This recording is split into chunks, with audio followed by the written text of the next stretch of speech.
कर सके। जी प्रणाम भाई साहब।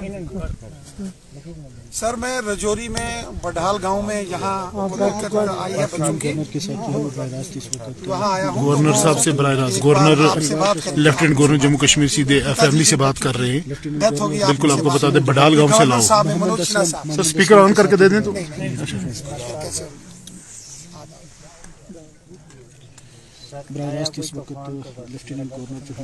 लेफ्टिनेंट गवर्नर जम्मू कश्मीर अरविंद रैना, मोहम्मद इकबाल मलिक और जुल्फकार चौधरी यहाँ पर पहुंचे बडहाल गांव में इस वक्त। बहुत ही दिलदोज ये मसला यहाँ पेश आया है रजौरी के बडहाल में।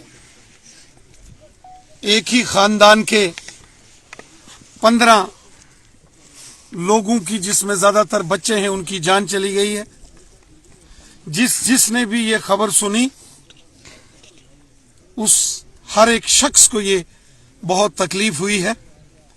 और आज हम यहाँ इस गांव बडहाल जो कि बुदल कॉन्स्टिट्यूंसी में है, यहाँ पहुंचे हैं। फार्मर मिनिस्टर जनाब चौधरी जुल्फकार साहब, हमारे सीनियर लीडर मोहम्मद इकबाल मलिक साहब और तमाम साथी हजरात यहाँ चौधरी असलम साहब के यहाँ घर इस मकाम में पहुंचे हैं। दुख की इस घड़ी में, मुश्किल की इस घड़ी में तमाम लोग, हम सब इस परिवार के साथ खड़े हैं। ये बहुत ही दिल को तकलीफ देने वाला एक ऐसा वाकया यहाँ पेश आया है, वो अल्फाज नहीं है जिसमें इनके दर्द को बयां कर सकूं।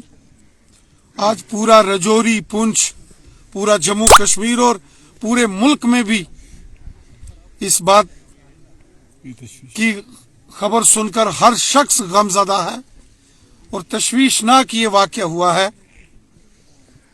बार बार एक ही खानदान को इस प्रकार की एक साजिश का लगता है कि शिकार बनाया जा रहा है। जम्मू कश्मीर के ऑनरेबल लेफ्टिनेंट गवर्नर साहब ने खुद परिवार के लोगों से, फैमिली के लोगों से बात की है।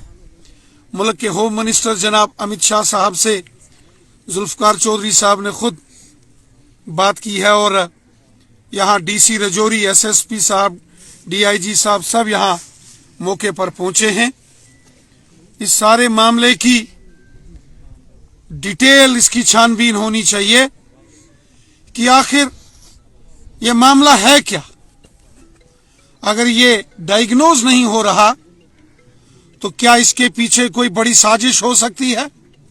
उस एंगल की भी पुलिस छानबीन कर रही है, जांच पड़ताल हो रही है। खुद लेफ्टिनेंट गवर्नर जनाब मनोज सिन्हा साहब ने असलम साहब से यहाँ बडहाल में बात की है। खुद मेरी खुद की बात और जुल्फकार चौधरी साहब ने मुल्क के होम मिनिस्टर अमित शाह साहब से भी कल रात को बात की है। आज हम यहाँ खुद पहुंचे हैं और हम चाहते हैं कि इस फैमिली के साथ इंसाफ होना चाहिए। सरकारी तौर पर जो भी मदद इमदाद होगी सरकार करेगी। हमने शुरू दिन से एक बात कही है कि बीमारी सारे गांव के लिए होती तो हम मान जाते, सारे इलाके के लिए होती तो मान जाते। कोरोना फैला तो सारे इलाके में लोग सफर किए, लेकिन ये क्या है कि एक ही फैमिली के लोग, इंटरकनेक्टेड जो लोग आपस में हैं, उन्हीं के घरों पे मुसीबत क्यों आ रही है बार बार। तो इसमें जो दूसरा एंगल है, दूसरा एस्पेक्ट है, वो क्रिमिनल एंगल कि क्या कोई साजिश है, किसी साजिश के तहत इनको मारा जा रहा है, इस घर को, इस परिवार को, इस खानदान को ख़त्म करने के लिए। तो उस पर भी सिट बनी है और मुझे लगता है कि आने वाले चंद दिनों में हमारी कोशिश ये रहेगी कि और कोई नया परिवार जो है वो इस हादसे का शिकार ना हो